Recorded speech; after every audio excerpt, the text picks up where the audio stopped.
ॐ भूर्भुवः स्वः तत्सवितुर्वरेण्यं भर्गो देवस्य धीमहि धियो यो नः प्रचोदयात्। वेदवाणी में आप सभी का स्वागत है। सभी को सादर नमस्ते।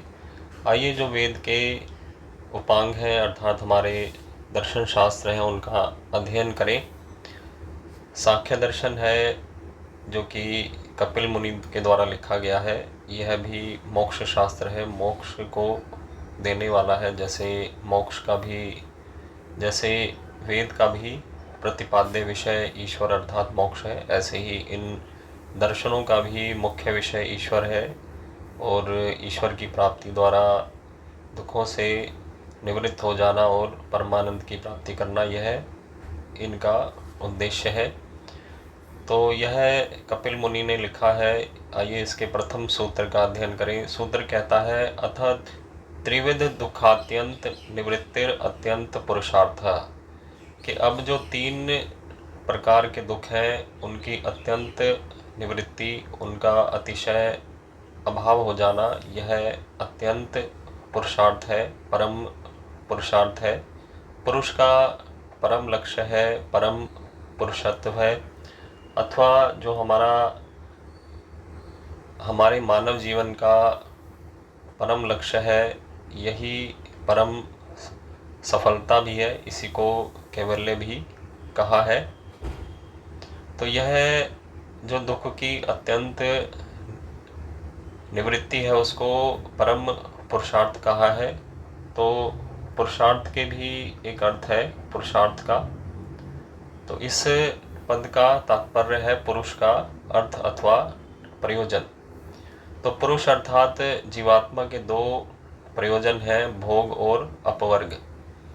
भोग अर्थात सांसारिक सुखों की प्राप्ति और अपवर्ग अर्थात मोक्ष की प्राप्ति, दुखों से छूट जाना और ईश्वर के आनंद का अनुभव करना।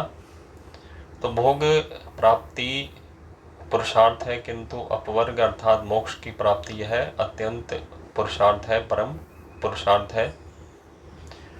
अर्थात इसके लिए हमें और अत्यधिक प्रयत्न करना होगा, इसके लिए विशेष विद्या का अर्जन करना होगा और विशेष परिश्रम करना होगा। तो जब यह मोक्ष मिलेगा तब जो पुरुष है अर्थात जीवात्मा, उसका दीर्घ काल पर्यंत अर्थात 31 नील 10 खरब 40 अरब वर्ष पर्यंत तक दुखों से छुटकारा होएगा। तो जो यहाँ कहा गया कि तीन प्रकार के दुख होते हैं, आध्यात्मिक, आधिदैविक और आधि भौतिक। तो आध्यात्मिक दुख क्या है, जो कि आंतरिक कारणों से होते हैं।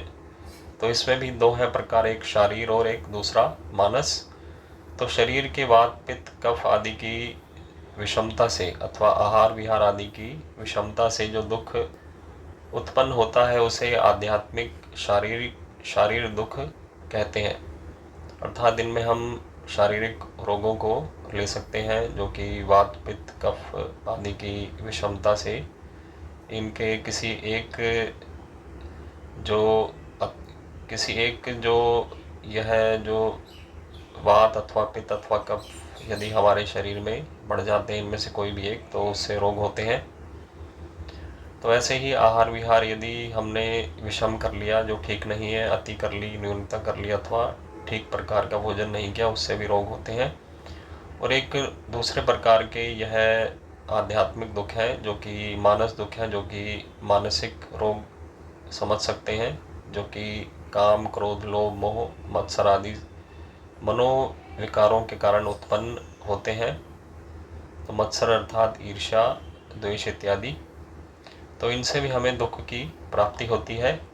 तो आइए जो दूसरे प्रकार का दुख है आदि भौतिक, जो कि यह दुख अन्य प्राणियों के द्वारा हमें प्राप्त होता है, जैसे सांप बिच्छू आदि के काटने से, अथवा किसी अन्य हिंसक प्राणियों के आघात से, अथवा मनुष्यों के परस्पर युद्ध से भी उत्पन्न होता है। अर्थात जैसे मारने पीटने अथवा किसी के द्वारा कटु वचन कहने से भी जो हमें दुख प्राप्त होता है, यह आदि भौतिक दुख में आता है। और तीसरा दुख है आधि दैविक दुख, जो कि दैवीय शक्तियों द्वारा प्राप्त होता है, जैसे अग्नि, वायु और शीत आदि की अधिकता अथवा न्यूनता के कारण से प्राप्त होता है। तो अग्नि से जैसे कि ताप बढ़ गया, अथवा अगर अग्नि न्यून होगी तो शीत बढ़ेगा, तो उससे हमें यह दुख प्राप्त होगा। तो यदि वर्षा अधिक होगी अथवा वर्षा न्यून होगी, इससे भी दुख की प्राप्ति होगी।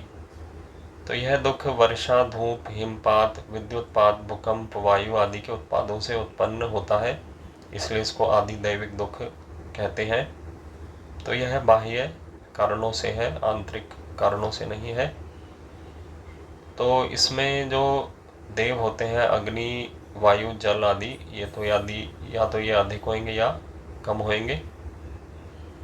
तो आगे ये जो दुख है, इन्हीं तीनों प्रकार के दुख से जीवात्मा की अतिशय निवृत्ति हो जाना, अर्थात इनका अभाव हो जाना, अत्यधिक अभाव हो जाना, यह अत्यंत पुरुषार्थ है, अर्थात यह मोक्ष कहलाता है।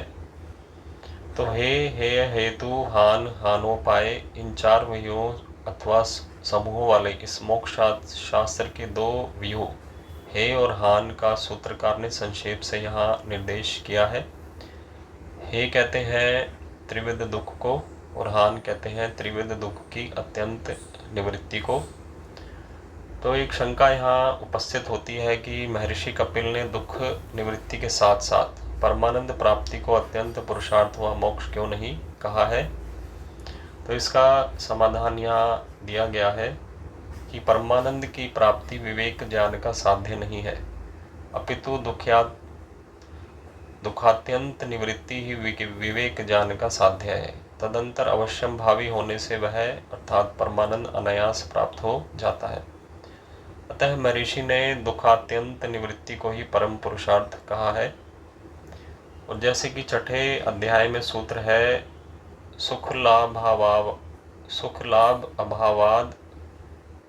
अभावाद अपुरुषार्थम इति चैनैव द्वैविध्यात्, अर्थात सुख लाभ के अभाव से अपुरुषार्थ ऐसा है। यदि शंका करें कि सुख प्राप्ति के अभाव से मुक्ति के लिए पुरुषार्थ करना व्यर्थ है, तो यह ठीक नहीं है। जैसे कि कहा यहाँ पर कि द्वैविध्यात्, कि इसमें 2 प्रकार से हमें मोक्ष की प्राप्ति है।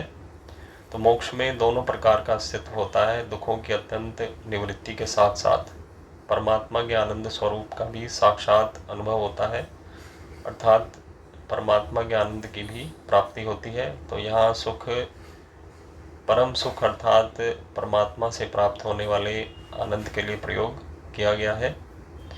तो मोक्ष में दोनों ही मिलेंगे, दुख की अत्यंत निवृत्ति भी होगी और परमात्मा के आनंद की प्राप्ति भी होगी।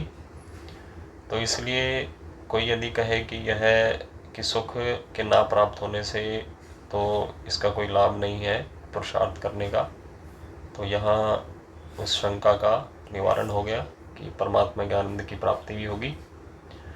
तो एक प्रश्न यहाँ और उपस्थित होता है कि समय के विचार से दुख कितने प्रकार के होते हैं। तो यहाँ कहा गया कि 3 प्रकार के, अर्थात भूत, वर्तमान और अनागत, ये 3 प्रकार के दुख हैं समय के अनुसार। तो प्रश्न किया गया कि क्या इन तीनों के लिए पुरुषार्थ करना चाहिए। तो उत्तर आया कि केवल अनागत के लिए पुरुषार्थ करना योग्य है, कि जो दुख अभी आया नहीं है, क्योंकि भूत तो व्यतीत हो जाने के कारण नाश हो ही गया और वर्तमान दूसरे क्षण में भूत हो जाता है, अतः ये दोनों स्वयं नाश हो जाते हैं। केवल अनागत कि जो अभी आया नहीं है, उस दुख के नाश का करना आवश्यक ये है। तो प्रश्न होता है कि जो दुख अभी उत्पन्न ही नहीं हुआ है अथवा जो श्रद्धा अभी नहीं लगी है, उसका नाश किस प्रकार से हो सकता है।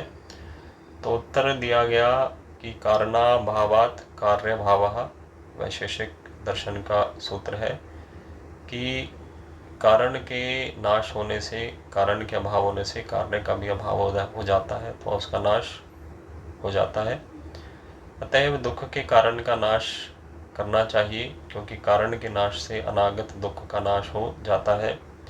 जैसा कि महर्षि पतंजलि ने भी लिखा है, हेयम दुखम अनागतम, कि हे क्या है, कि जो दुख है जो कि अभी नहीं आया परंतु आएगा आगे, तो आगामी दुख है अर्थात त्यागने योग्य है, उसी के द्वारा उसी के दूर करने का प्रयत्न करो। तो एक प्रश्न और उपस्थित होता है कि सांख्य शास्त्र में किस वस्तु का वर्णन किया गया है। तो उत्तर आया कि है अर्थात दुख, हान अर्थात दुख की निवृत्ति, जो कि सूत्र में भी थे, ये है दोनों वर्णित थे।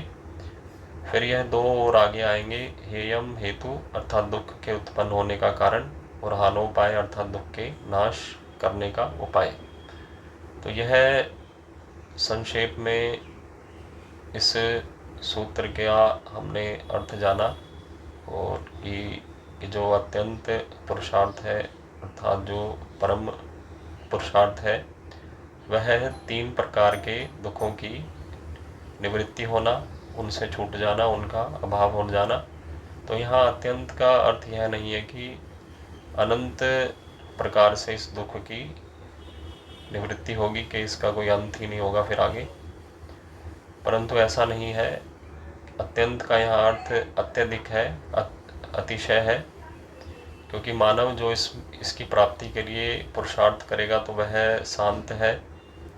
तो इसलिए जो मोक्ष की प्राप्ति होगी उसकी भी कोई अवधि होगी, वह भी शांत होगा, अनंत नहीं होगा। तो केवल यह कह सकते हैं कि वह अत्यधिक होगा, अतिशय होगा। तो यहाँ दुख की अतिशय निवृत्ति होगी, अत्यधिक निवृत्ति होगी, अथवा अधिक काल तक निवृत्ति होगी, जैसा कि काल अभी पहले भी बताया, मोक्ष का काल 31 नील इत्यादि जो था। तो इन्हीं शब्दों के साथ मैं अपनी वाणी को विराम देता हूँ। ओम शांति शांति शांति।